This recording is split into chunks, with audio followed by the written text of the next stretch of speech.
So good afternoon, everybody. Thank you for coming to see us this afternoon. I know everyone's busy. I appreciate you taking a bit of time out of your diary, so really appreciate it. We are missing one or two, so they may come in, but we'll just carry on as normal if they do. So before we start, I just want to introduce a few people, so people who you may not know. So we're very fortunate today. We've been joined by Hayley, who is leading the UK rebrand. You'll hear more from Hayley shortly. Yeah. We're also joined by Pete, who is Head of Internal Comms and Head of Engagement for the company. So very fortunate to have these guests with us today. And then we've also got some new starters. So I just want to run you through the new starters just so you can put faces to names. So we have Karen, who is Head of People for our division. Used to be HR Business Partner, now Head of People. That's the new role. Day three. Yeah. Also on day three, we have Krish. So if you stand up, Krish. So Krish is going to be plant manager for Tilbury. Now, obviously, Tilbury's not operational yet, but we've got to recruit a whole team. We've got to establish all the procedures, get the IMS right, all of that stuff. So Krish is going to be recruiting like crazy soon. So if anybody fancies a move to the southeast, he might be your man. So I'll just throw that out there. And then last but not least, we have Gautier. So Gautier. So some of you may already have seen Gautier. So Gautier is the new plant manager for Calden, again on day three. So I don't know if you want to say just a couple of words. I'll put you on the spot. Yeah, so. No worries. So guys, I'm here for, I just started on the Steve just mentioned. So I've been in cement operation for the last 20 years in Europe and beyond. So I know what it is to be in a cement plant. I know what you are doing. So I will take the opportunity in the next days and weeks to get to know each, and maybe not each other in detail, but just to get what we are doing here and see how we work as a group, get the dynamic, and see how I can support you in the future and the strategy that Steve is now going to present us. Excellent. Thank you. Okay. So we've got two key topics here. So rebrand, which Hayley will do towards the end. And then before that, we're going to talk about the new business strategy. So there's going to be three of us presenting. So I think I know everybody in the room, but just in case there's anyone who doesn't know me. So I'm Steve Curley. I'm Managing Director of the Cement Division. I'm joined by Gary and Carl. So if you just want to introduce yourselves, guys. Yeah, I'm Gary Brennan. So I guess thinking, what the hell's this guy talking to us this morning? I've been in the cement team for about 11 weeks. However, I've been with Aggregate Industries for 26 years, bar a small break where I work for the Hope cement business. It kind of feels meant to be that I should be in the cement team. My father-in-law was based here for about 15 years, so it's funny how life works out. But yeah, really happy to be part of the cement business. Looking forward to talking to you today. Thank you. Thank you. Hi, I'm Holcim, Geocycle Manager. I joined just over 5 months ago. So my background is mainly waste, so cement has been brand new to me, but I'm starting to slowly get to grips with that now. So nice to be here. Thank you. Okay, so let's get into it. So why do we need a new strategy? That's always a good place to start. So fundamentally, a strategy is just a set of choices. It's choosing what you're going to do and what you're not going to do. And by doing that, you can define what you're going to feel like as a business to work at, what the business is going to be like in the future, how it's going to be different in 10 years compared to how it is today. If you don't deliberately make those choices, there's a chance that you'll just end up somewhere completely different to where you intended. So it's really important that we deliberately think about what kind of business we want to be, make the choices we want to make, and then make sure everyone in the business understands them. And that's what this is all about, okay? Now, for some of you, this is going to feel quite familiar because you'll remember the strategy launch we did last year. So our 100 by 27 strategy. So the second sort of why question we need to answer at the start is, why have we got a new strategy? What was wrong with the old one? So fundamentally, there was nothing wrong with the old one. I was actually really proud of that 100 by 27 strategy. I think we launched it well. I think it was a good strategy for our business. The trouble is, this next slide explains the problem pretty well. The trouble is, we did our strategy, Ready Mix did a strategy, Asphalt did, Aggregate, everybody did their own strategies, and it ended up, we had quite a disparate set of kind of objectives as a business, and that didn't pull us together at all as one UK business. It was worse than it didn't pull us together. It actually actively drove us apart because we're all pursuing different objectives. We were trying to achieve different things. We had different cultural statements. It actually made the business very disjointed. So it's really important to pull everything together under one banner. So Lee, our new CEO, has been in role sort of 6 months. One of the key things he's focusing on is trying to unify us as one business, so one UK business, really leveraging the power of all the different divisions and all the expertise we've got in the business to take the business forward in a better way. So one of the key things to do that is to have this single strategy. Just a final piece before I get into the new strategy. This is a short video. Some of you may have seen this video, some of you may not. I think it's quite a powerful video that just reminds us the impact we can have. Dear Holcim UK. Dear Holcim UK. Dear Holcim UK. I learnt at school that it is our responsibility to take care of our planet. But there are lots of things I learnt that make me sad. It's getting warmer and more dangerous, and it's our fault. Water is everywhere, but we're using too much. Some polar bears don't have a home anymore. They said there are lots of things we have to do less of. Wasting what we have, using what we don't need to, and big noisy trucks. But please keep the horns. But there is also lots we should do more of. Recycling and reusing. Improving what we use. Building things that last. My teacher said we need to be sustainable. We're told it's important. We're told to do it. And we're told it's the answer. But it doesn't always seem real. Sometimes it seems just what adults say.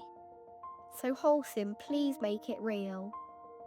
So I can see nature around me. Smell the flowers. I can keep seeing my mum at work. Love Georgie, aged 5. Love Albert. Love Harry, age 9.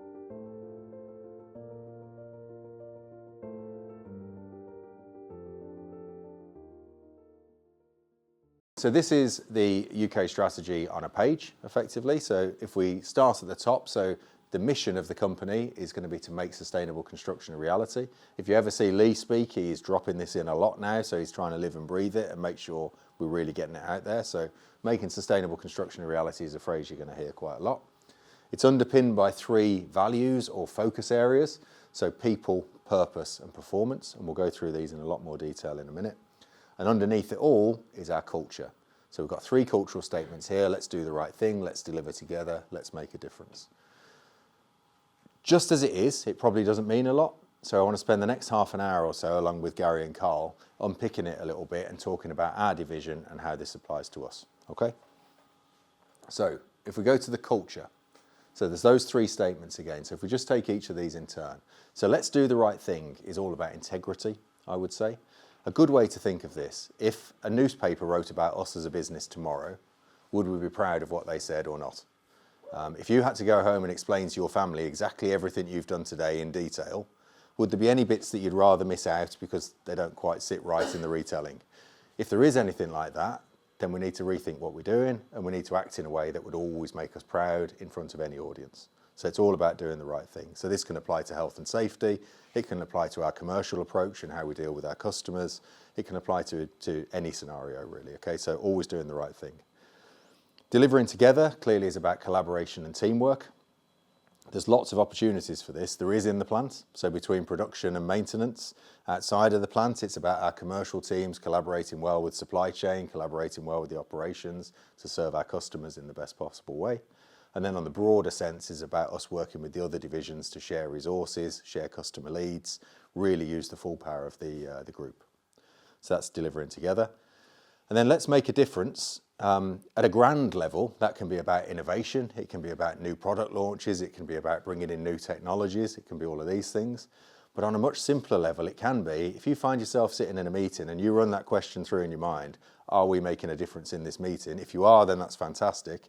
If you're not, let's think about how we could do it better in future, or let's stop doing it.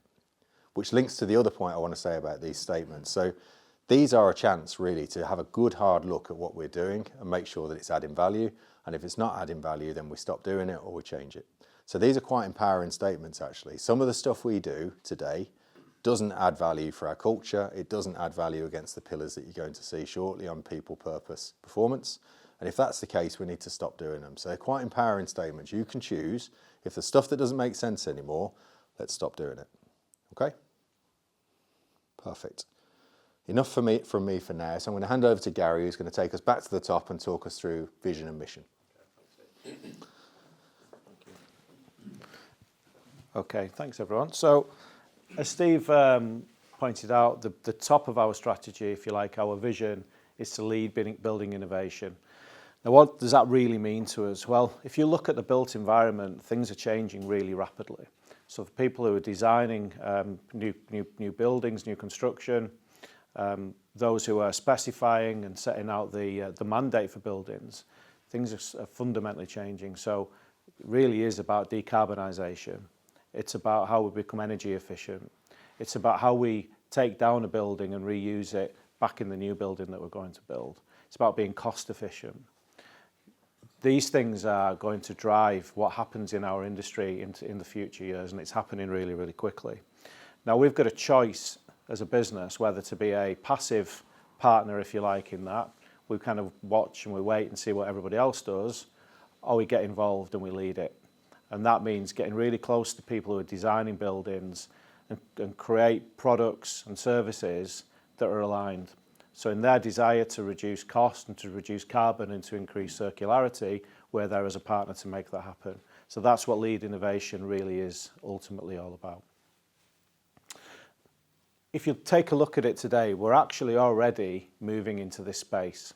If you look across a number of our brands, we have EcoCycle. So EcoCycle is all about taking CDM from demolition and reusing it back in our products.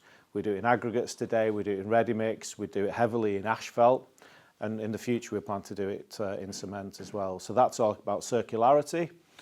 We then have EcoPact, which is our ready mix brand for low carbon material. So that's a ready mix of 30% lower carbon than a standard product. That's something that we supply about 35% of our ready mix is EcoPact.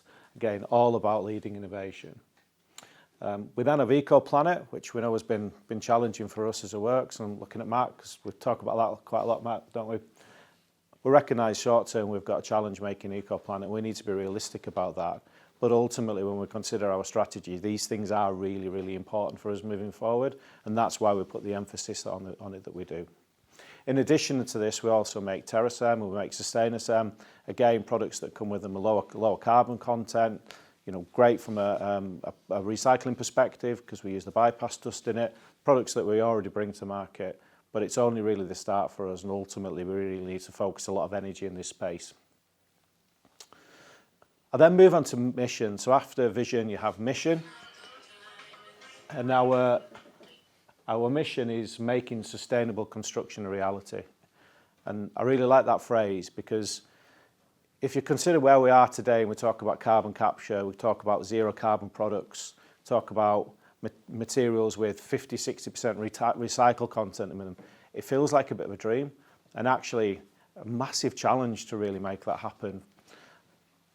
Therefore, our mission is to make that a reality and to make sustainable construction a reality and be the company in the market that leads and really ultimately makes it happen. So that's why we have that mission statement. I'll add to that by saying, if we don't do this, we probably won't have a business in the future because this isn't just about ourselves as manufacturers trying to push onto the marketplace. The marketplace will push on us as well. It's already beginning to happen. So the conversations I have with customers, people are asking about what we're doing to bring down the carbon of our cements in the future. If we don't get into that space, we're going to find it very difficult to be effective. So super, super important on lots of levels. But also, I think it's a big part of doing the right thing. We talked about strategy earlier and our culture. It's ultimately about doing the right thing. This is about doing the right thing for our future generations. And it's a real shame you didn't see the video actually, because that was recorded by some children talking about, you know, the impact that we have on the environment and our opportunity to do something about it. So this is super important on lots of levels. Then move on to the values. So after vision, mission, we then have values. We're going to talk about these in some depth, so I won't do it here, but ultimately underpinned by 3 Ps, so even I can remember that. The first one is people. And when we talk about people, it means me, it means you, it means the rest of our colleagues across the business, contractors, visitors to site. How do we make this a great place for our people? It also includes customers as well, and as the commercial guy, that's super important to me, as you can imagine. I'll talk about it in a little bit more depth later.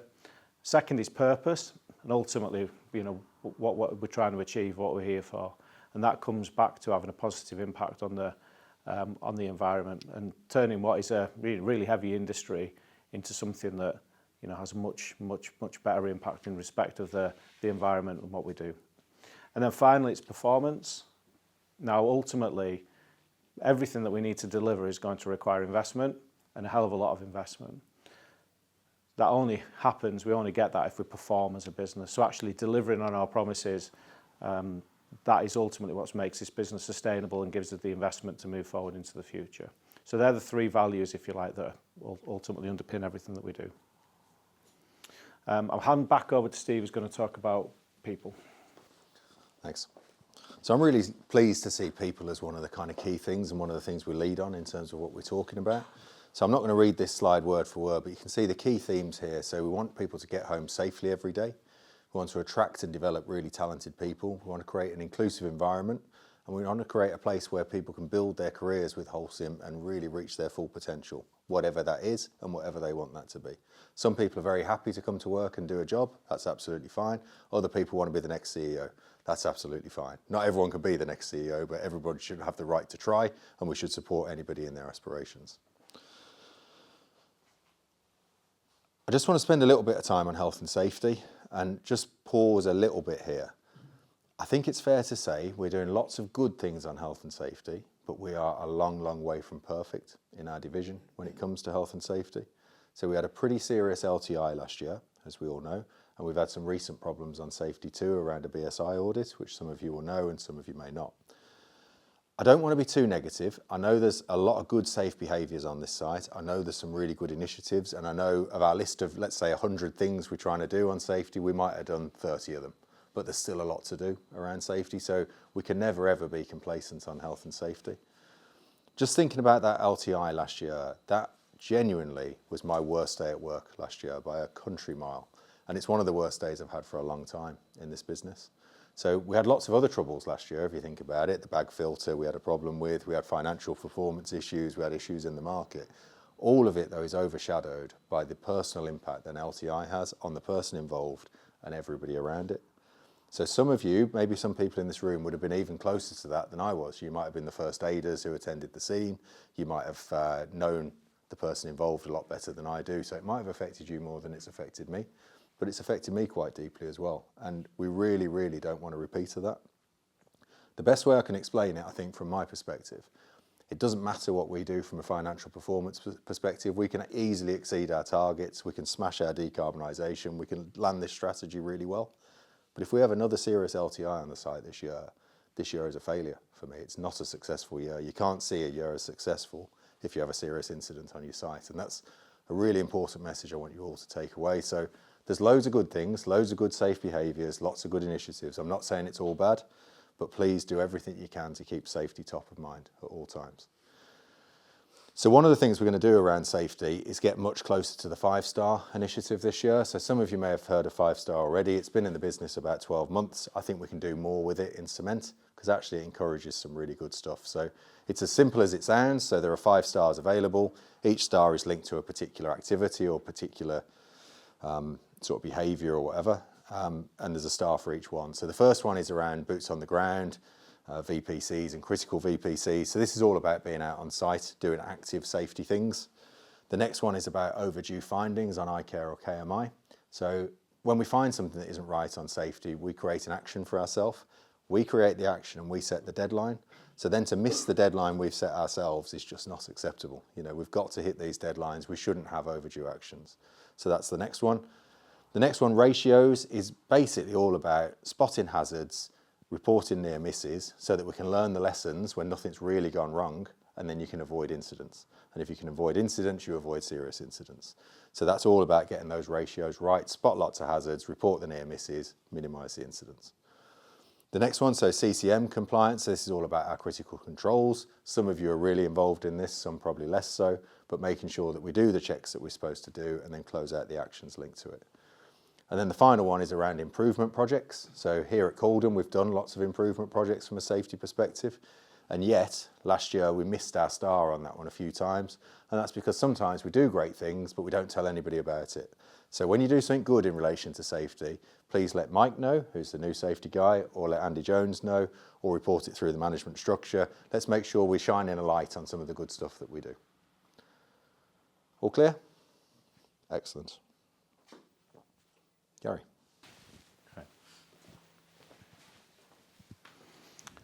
So another key area for focus right across the Holcim UK business will be talent. So clearly to deliver what we aspire to deliver, we need the very best people in our organisation. So how we go about recruiting people, making our industry and our business attractive for new people coming in, how we retain them, develop them and allow them to grow is fundamentally really important. We've had a lot of emphasis on this actually in the last few years, and we've moved the dial a little bit, but I think we've still got a hell of a long way to go. So the three particular areas to focus on. One is talent attraction. So how do we create what we call an employee value proposition? So effectively, how do we make this a really great place to work and somewhere that people really want to be? How do we partner with universities and colleges? Again, you know, to find the very best people to join our organisation, and how do we create great apprenticeships as well? So there are three examples of things we'll really focus on in regards to talent attraction. We then have learning and development. So we've got people in the business. You know, how do we further their career? So look out for a real, a partnership with the Holcim University, which provides great programs for lots and lots of people. Things like development assignments. So can we second people? Can we give people a bit of a stretch project to help them grow? But also coaching and mentoring and really having a good platform around that, and giving people every opportunity to grow their careers. And then finally, succession planning. So for every kind of managerial role, if you like, or supervisory role, there should be one or two people behind them ready to take on that role. So how do we do that? How do we map that out? How do we find the gaps? And how do we, encourage people to fill them as we develop as a business? So real focus on talent moving forward. Now, you're going to see a number of these tables, and I've already seen you look going, yeah, I don't really want me, please don't tell me all this, Gary, and I'm not going to do that. So across Holcim UK, you will see there are tangible measures for pretty much everything that we're going to focus on. It's important that we do that because it really keeps the strategy alive, but it also tells us if we're on track and if we're doing well. So these are the things that from a people perspective, Holcim UK will measure. From a cement point of view, this is what we're going to really hone in on.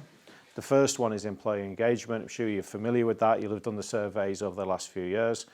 We're in a reasonably good place. 3.84 is a pretty good score.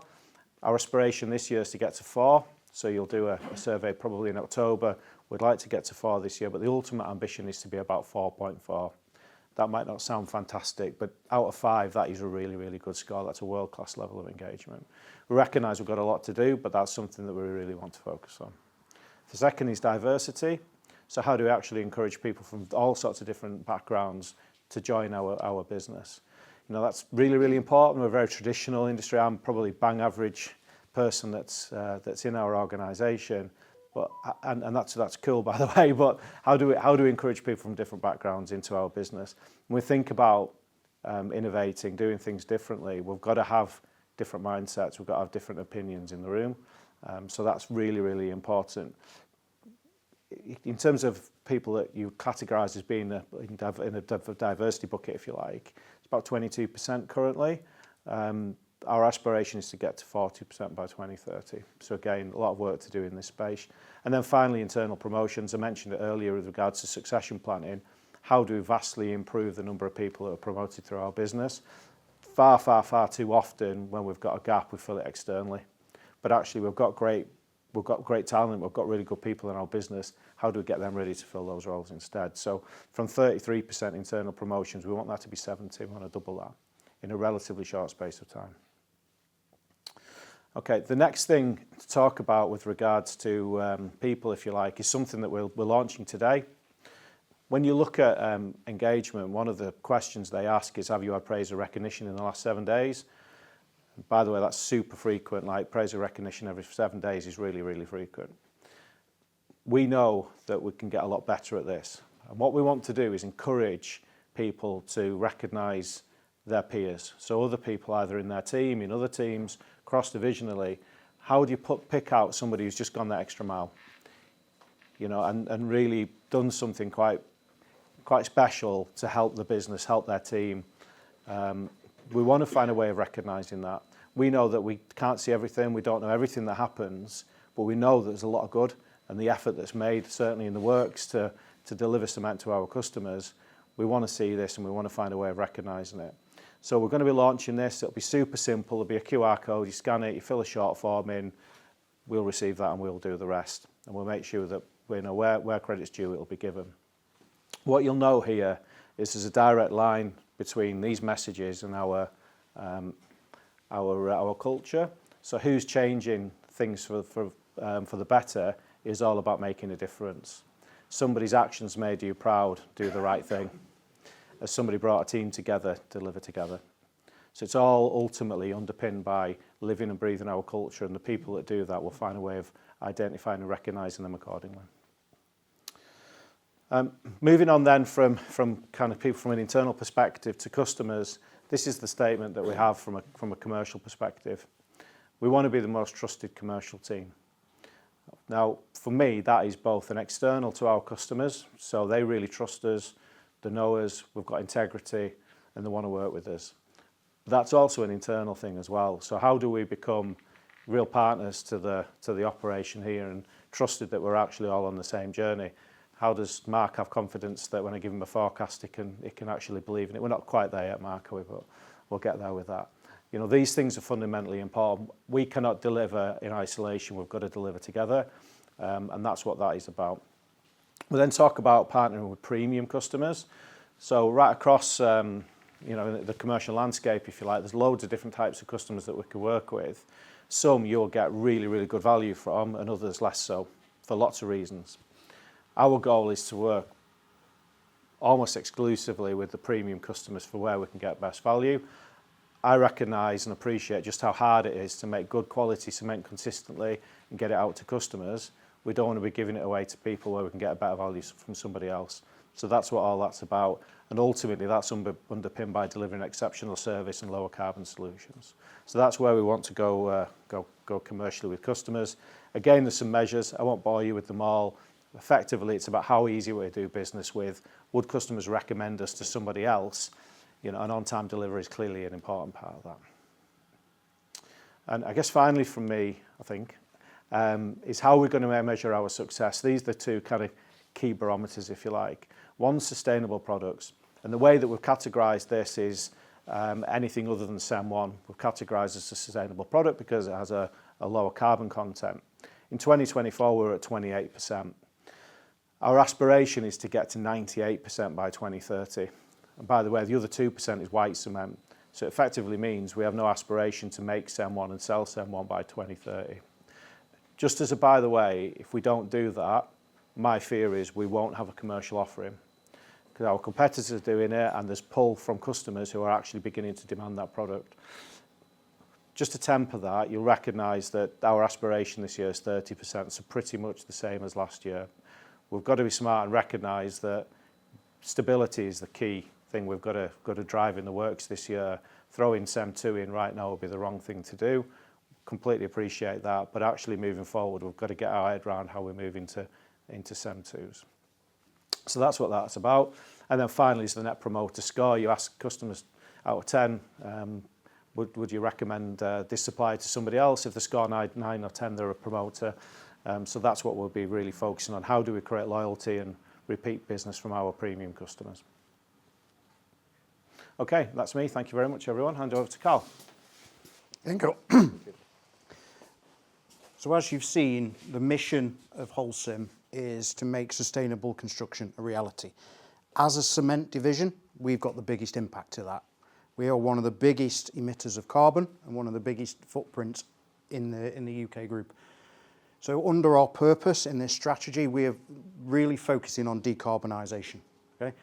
This will come through a number of different factors. So concentrating on alternative fuels, alternative raw materials, and renewables. So you know we're looking to get the solar farms put in, so that will help with our energy. And then the circularity. So this is using our own waste materials. Things like bypass dust, can we use them in our products? Waste materials from the packing plant, waste materials from other aspects of our manufacture. Can we use them as fuels? Can we use them elsewhere in our products? Creating that circularity. Is there CDM materials from site that we can use in our process? These are all things that we want to look at.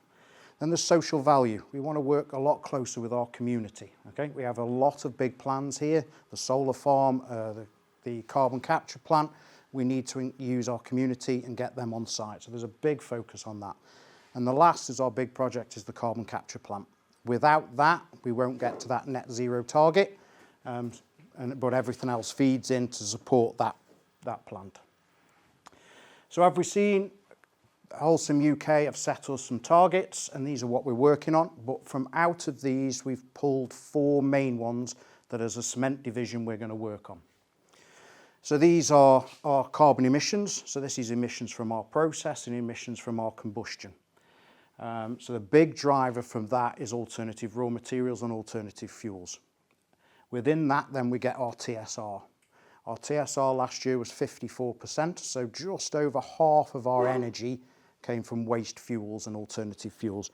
We want to push that to 65% this year. Not only will that help our decarbonisation, it'll also help on our cost savings and revenue generation within the business. The next is waste. We want to have at least 40% of the waste we produce, primarily things like the bypass dust, reused within our products and reused on site.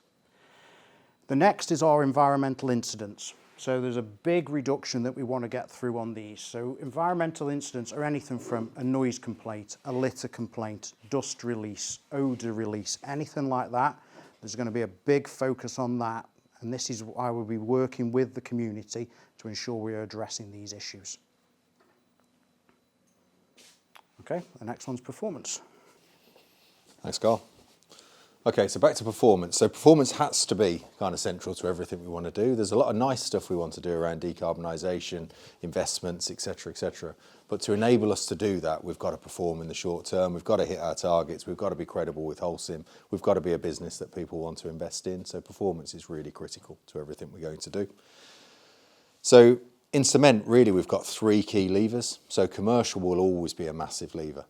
So this is market share growth, volume growth, winning new customers, pushing new price increases, really getting the very best value we can for our products. That's always going to be a massive driver of profit.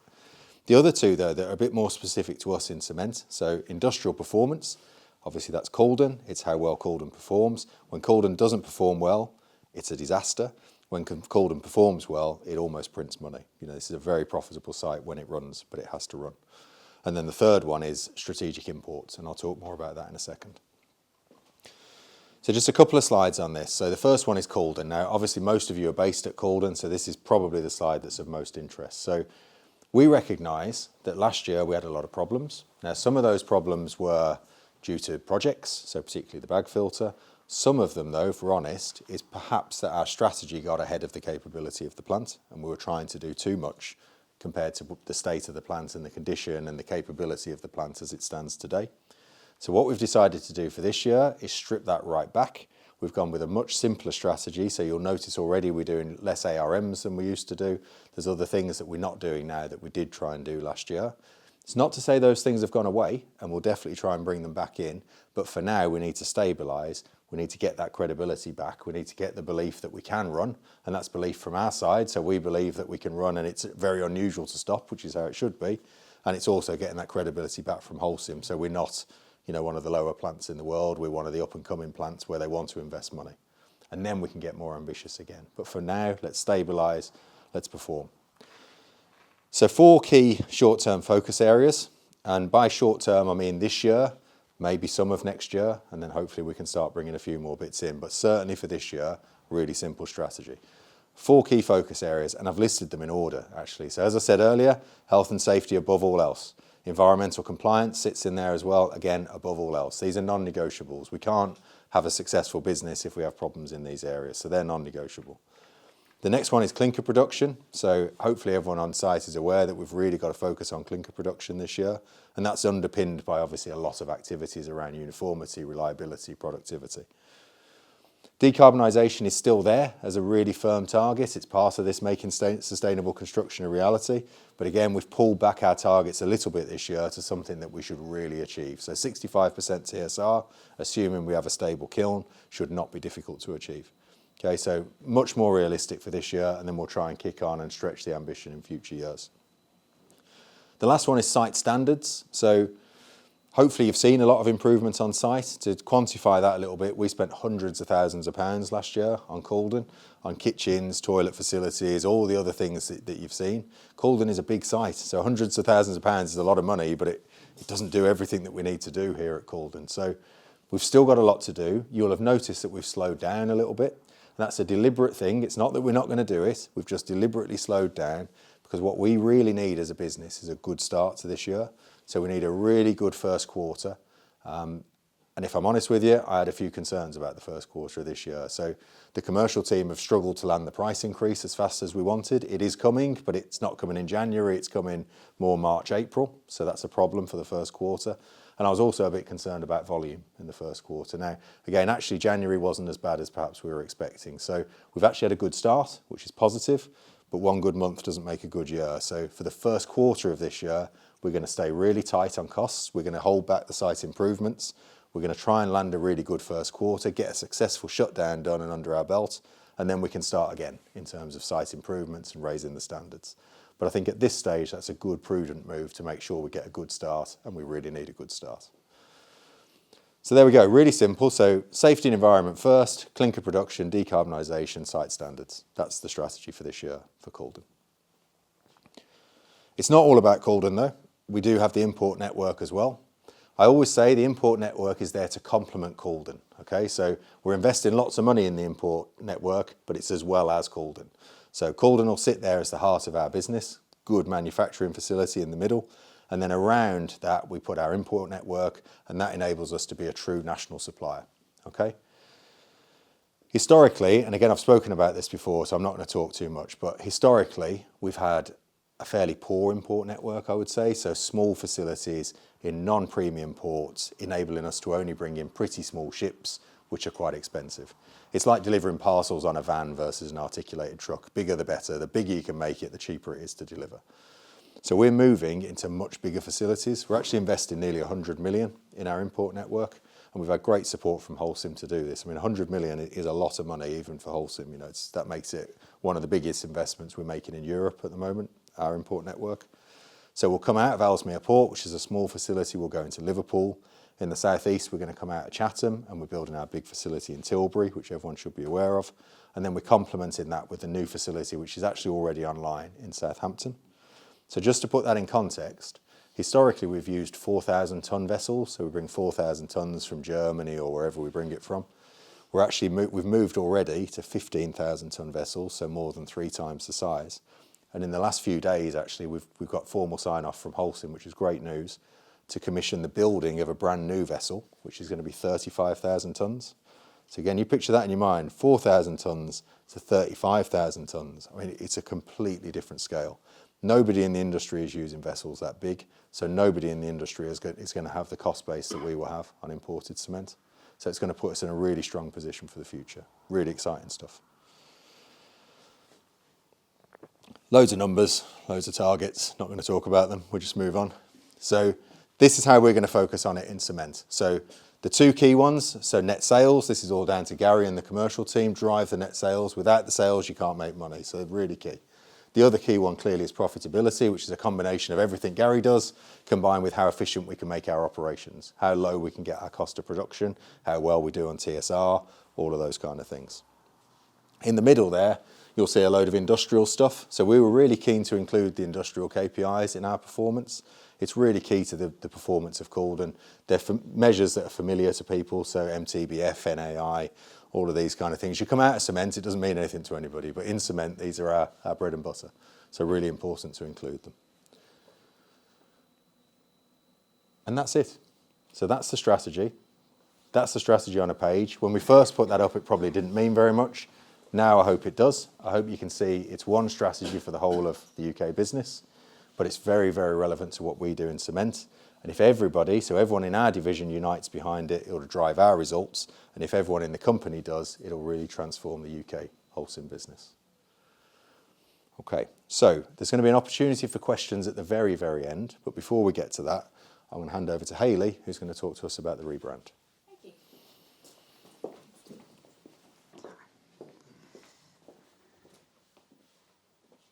Okay, hello everyone. We were briefly introduced at the beginning of the session. My name's Hayley Larkman, and I'm head of brand here at Holcim.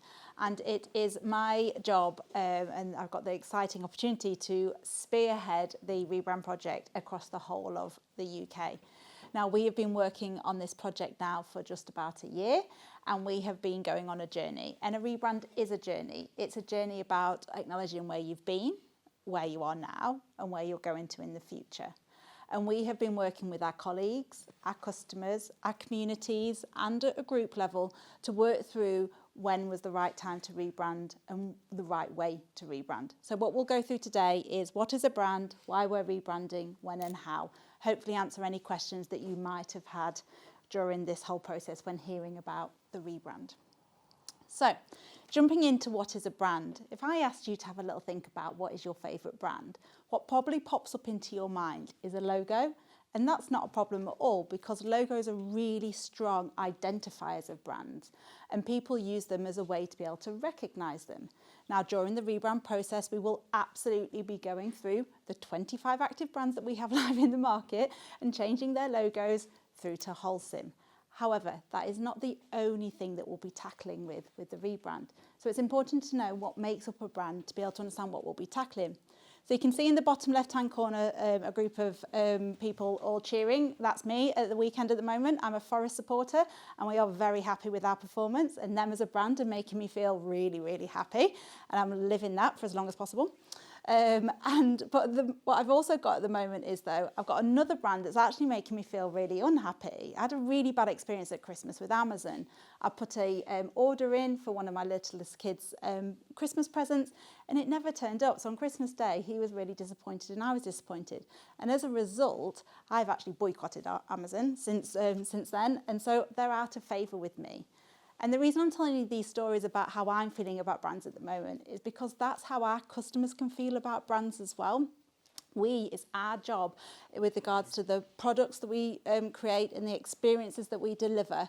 We can influence the way people feel about our brands. So it's really important when we're thinking about products, the products that we can create are answering that market and customer need. It's not just something that we think will be the right thing to create, but it's something that the market are after. And it's also with regards to the experiences. If we help them, help customers who call us up or send us an email, we respond in a quick way, make it easy for them to deal with us, they're going to feel more positive about our brand. So it's just thinking about these different interactions that we have with the customer that help that experience and that feeling with regards to the brand. And then finally, people. As we know, our new strategy in one of our pillars is people.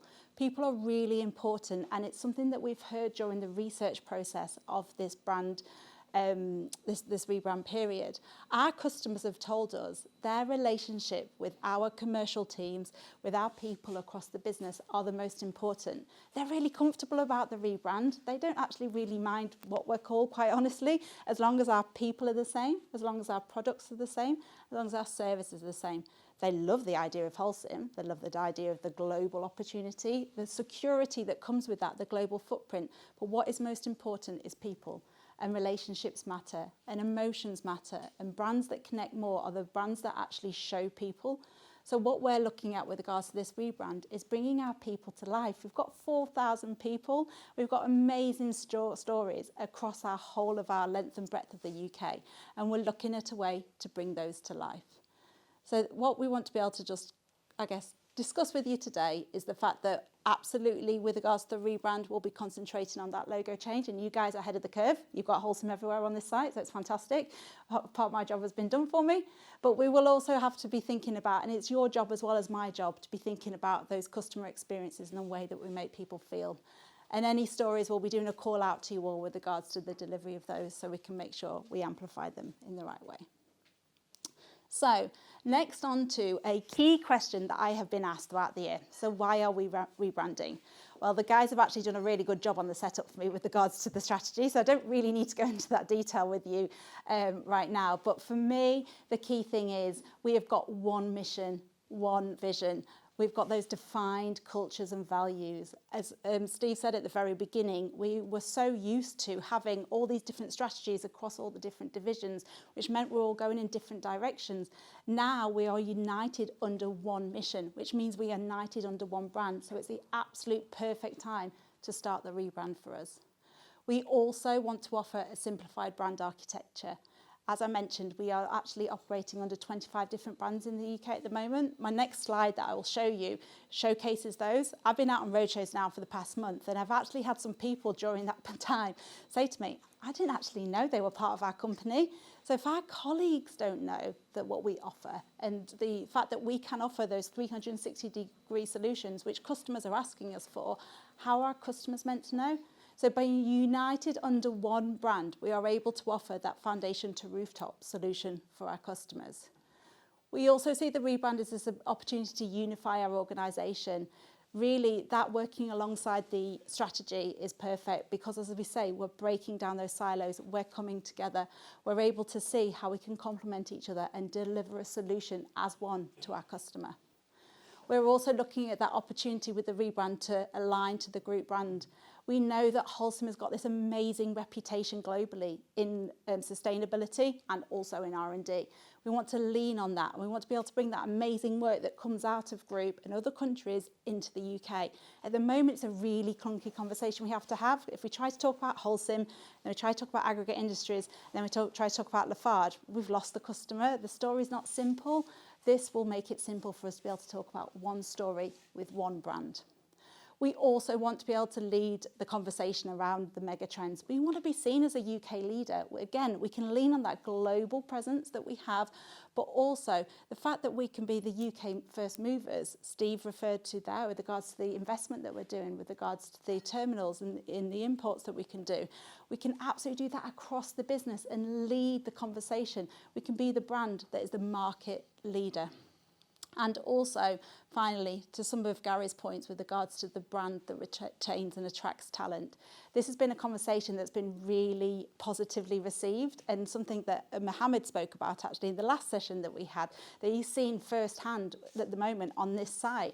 He's starting his conversations about introducing Holcim to people who are coming for interviews, explaining with regards to our mission and our values to make sure that those people align, because we know if we're attracting people who align to our mission and align to our values, they're more likely to stay.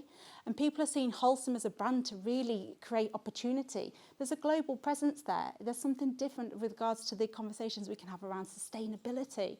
So we see it as that amazing opportunity to attract talent in, but also retain talent. As we know, we're investing in those opportunities for development with everybody. We want the succession plan in place. We've got really amazing KPIs against those. So we see the rebrand and the strategy working hand in hand to deliver on all of these points. So this is the slide that I just mentioned before. What you can see on this side here is what we operate at the moment in the UK. Lots of colour everywhere, lots of different organisations, all doing incredible jobs of their own, but all very separate, all very disparate. There's no knitted story together. What you see on this side of the screen here is what we will be from the 17th of March 2025. On the 17th of March 2025, we'll be registering Holcim UK Limited at Companies House. That means that we will be known as Holcim. Just for assurance, our company registered address, our company number, bank account details all stay the same. It's the legal name only that changes. So if I take you through from the bottom to the top to explain what brands are actually going to be included. So Bradstone and Concrete to you can see they just stand alone as they are today. I'm not sure how familiar you are with those brands, but they are just as they are. So the reason that they're retained as they are is because they're our consumer brands. They are the brands that work out in the consumer market for us. They're e-commerce sites, they're direct to customer. And so what we realise is we have got a job to do to bring the presence out of Holcim in the business market. We need to build that awareness before we move into the consumer market. So they're going to keep doing their amazing job they do, but as they are. Then we've got 3 other brands here which say a member of Holcim. So this for us is what we're classing as endorsed brands. And the reason that we've chosen these three is through the diligence period that we've gone through. So we've been, as I say, we've gone through research, we've gone through data collection, customer and colleague engagement to work out which brands need to have an endorsement layer before they move directly into Holcim. Now, the reason that Land Recovery has been gone into an endorsed phase is they're quite new into the business. I'm not sure how familiar you are with Land Recovery, but Land Recovery was only acquired about 9 months ago now, and so they're still quite new in. We need to do a bit of work with their colleagues and with the customer to be able to let them know a bit more about Holcim, start to introduce it and bring them on that journey with us. The same for OCL and Northumbrian Road. They're probably on a bit more of an expedited timeline. They're looking at perhaps March next year-ish to look around moving into Holcim. The reason for that is they have already started to talk about Holcim with their customers. However, they've got a few local government contracts they need to get through first before they can move directly into Holcim. So they'll probably look at a quicker movement in. Also, new brands that we acquire. We know we're a very big business in M&A. We know we bring new brands in quite frequently. We have got an architecture tree set up so we can work through whether they go into a retained brand, an endorsed phase, or migrate straight into Holcim. So this architecture will continually change, but it's what you'll see as of the 17th of March. And then finally, the one brand Holcim at the top, our mother brand that we will become. So everything that I've not mentioned here will move into Holcim. So, how are we getting our message out about the rebrand? We really have identified through this whole process throughout this whole year that our colleagues are our most important audiences. We want you to understand why we're rebranding. So we've spent quite a lot of time talking to you about it. So in November, Lee announced that we're rebranding. And since then, I've had my go. I've been able to go out and talk to as many people as possible. So I've been doing that via webinars. I've been doing that via conferences, meetings. We've sent out a booklet that should have landed on your doorsteps this morning. This is fresh off the press. Michelle brought it in from home. So hopefully you'll receive one of these, if not today, in the next few days. So we're also sending mail drops out to people that gives you more information about the strategy as well as the rebrand.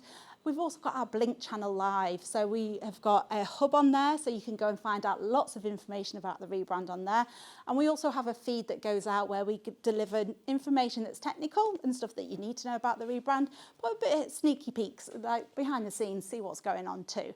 So hopefully make it a bit interesting. And the reason that we've chosen all these different channels is we appreciate you can't always take the time out to come to conferences like this or roadshows. You can't always jump onto a webinar. So we're trying to give you as much information through as many different ways. And that also applies to the next layer down. Our next key under, obviously, our people pillar is customer. So customer and suppliers, we're working really hard with the commercial teams to be able to talk to our customers. We have been told by our customers directly during this research phase, we don't want to hear from you from a marketing email. We want our guys to come and talk to us. We want to be able to have that conversation about the rebrand, learn about it from the people we respect and we have got the relationship with. So we have held workshops with commercial teams across the business to understand what tools they need to be able to go out and have those conversations. So those tools are being delivered to commercial teams at the moment so they can go and confidently have these conversations. However, we do know there is a layer of customer and supplier that we have a bit more of a technical or an admin-based relationship with, who probably deal with us more from like kind of a finance and an accounting point of view, deal with invoices and POs. So we've got a huge matrix of all different ways that we can speak to those guys to let them know we're rebranding. Because again, we don't want any surprises when it goes out in the market. We want them to know. So that gives us the customer and supplier route that we're going through, and then community engagement, again, a really important part of our people pillar. We are making sure that the community liaison officers have the right information to go out to those communities and discuss the rebrand. We know that it's been received very well here in Colden, and we're making sure Becky and her team have that information to be able to deliver to the other communities that we're a part of. Now, I'll just jump to this next slide. This is also the next big question that I get asked a lot. So that's really well, Hayley. I've like listening to what we're saying. But what are we going to see in 2025? So I'm going to whiz through this because I've only got a few minutes. So what will happen on the 17th of March, you will see that our new T's and C's get deployed. You will see our Holcim templates come into action. You will also see one of our biggest brand touch points that changes, holcim.co.uk. That will become our new website. So as you saw, there was lots of brands here on the left-hand side. They've all got their own websites and their own social channels. We'll be migrating everything across, and we're doing that in the background at the moment, and everything will go live on holcim.co.uk. Same thing for socials, LinkedIn and Instagram, everything will migrate across and all go under the Holcim channel. What will happen for you guys when you walk in on the 17th? Your email addresses will have changed to holcim.co.uk. You don't need to do anything, IT do that for you. Your other email address will be live in the background and still forward everything to that inbox, so you don't need to worry about everything. And they're also working through the single sign-on for you as well, so the assurance that you have a smooth transition. We're also launching a big PR and social campaign because we know we've got to drive awareness of the Holcim brand in the market. We're doing a great job with colleagues and customers, letting them know about it beforehand, but we need to deliver a PR and social campaign too. So what will you see in terms of touch points changing across the UK? Let's take you guys, we're going to roll through cement first. You guys have already started here at Colden. You've done a fantastic job in terms of your signage. We're also going to look to get your vehicles rebranded pretty quickly and also deliver the signage across all your other touch points of all your other sites as well. That's also going to roll through all the RCCs across the country, so the 6 of those that we have, as well as Bardon Hill, so across the Ags and Asphalt sites, as well as the RCC there. And then one of our main footprints is London. So that means that you will see Holcim by the end of this year across every single site we have, which are currently Sivia, London Concrete, Ags and Asphalt within the M25. We do hope that we'll be able to get this done by the end of summer, but we are giving ourselves to the end of 2025 just in case. So they're the key touch points that you will see. Just as a sneak peek, this is the kind of thing that you'll be seeing. PPE portals are live. If you need to order any PPE, please don't rush out and buy some just because it's going to be exciting to have a new brand. You've got to think about it from a we own it and sustainability point of view. But if you're ready to order new PPE, please do. We've got 3 approved suppliers out there. And then finally, just to let you know, Blink, the hub's there. Our feed is there. Please stay in touch. It's been great to get lots of feedback and information that way. We've been able to deliver more information actually into the hub because of the feedback we've been getting from you guys. A bit of a shout out. Have we got any Holcim ambassadors in the room today? Fantastic. Thank you guys for coming. These guys are doing an amazing job for us, being our eyes and ears out on the ground. We're able to talk to them frequently. We've got direct access to them. And if we've got updates, they can deliver it to you guys really quickly for us. But again, if you need to be able to ask them a question, they're there. Or they'll be able to come to me and say, this isn't really working. We need to do this. And that's not a problem. It's a two-way piece of communication. And then finally, if you do have a question, you can email us directly at rebrandteam@holcim.com. It's monitored by the brand team. However, we have a huge team, as you can imagine, working across this project from the business. So we'll be able to field it to the right people if we're not able to answer for you. So apologies, I kind of spoke a million miles an hour at the end there, but yeah, that's it with regards to rebrand. Thank you. Pleasure. Okay, so we're almost done. So again, I want to go back to the start. I know everybody's busy. I appreciate you taking time to come and see us and spend an hour with us today. Thank you for that. I also know we've talked at you a lot, and I really appreciate the interest. So I look around, nobody's fallen asleep on me. I've still got lots of interested faces, and that's really good. Much appreciated.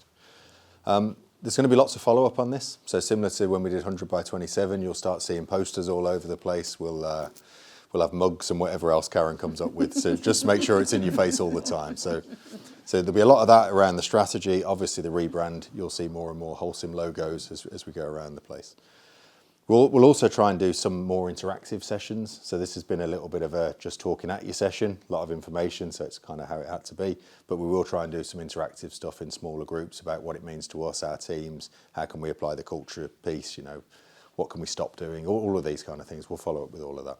And obviously we'll update you on the million KPIs that you've just seen there. So we'll keep you regularly updated. So I said in between sessions, so between strategy and brand, we'd have an opportunity for questions. So I'm hoping there is at least 1 or 2 questions in the room. So any questions? Always that awkward silence. Somebody's got to go first. Thank you, Tom. So you talked about the company's house name change. Will that apply to all levels? So all our suppliers have to start invoicing Holcim? So yeah, absolutely. So legal change is actually just happening to 4 companies. There is a new page that's gone on to the hub actually, that's page 8. So that details out exactly what is changing. We are working with the right teams internally to be able to send the customers who will need to change, because our bank account's not changing, our registered address isn't changing, our company number isn't changing, but our name that they, for some suppliers will need to change their name in their systems, so those direct communications will be sent out. Okay, hoping for a couple more. Anybody got a question in the mind? It can be about strategy, it can be about rebrand, it can be about anything at all while we're here. Looking at you, Adam, you've normally got a question. No, I don't want you to this time. Though. Normally I do, but not today. So. I did mention it the other day, though. Yeah. Sort of like the T-shirt bar. It's Yes. still the Lafarge.